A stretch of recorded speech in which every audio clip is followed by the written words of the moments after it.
Social activist রাজনীতিবিদ সজীব ভাই। উপস্থিত জনতাকে ধন্যবাদ বলতে চাই, এখানে যে প্রশাসন আছেন, আমরা কি আবার এই বাংলার জনতা, ছাত্র জনতা কি প্রশাসনের বিরুদ্ধে দাঁড়াবে? যদি না দাঁড়ায় তাহলে আপনারা এখনো কেন শেখ হাবিব থেকে শুরু করে তাদের দূষরদের এখনো গ্রেপ্তার করছেন না?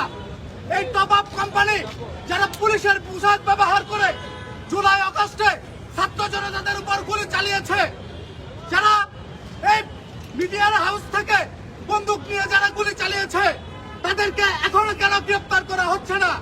যারা বাংলাদেশ কি কোন লিমিটেড কোম্পানি? যদি সেই লিমিটেড কোম্পানি না হয়ে থাকে তাহলে এখনো সেই ঠিকাদারি লোকগুলো কেন বাংলাদেশে এখনো এই ব্যবসা করে যাচ্ছে? এই ব্যবসায় বান্ধব এই আওয়ামী দোসরদের এখনো কেন গ্রেপ্তার করা হচ্ছে না?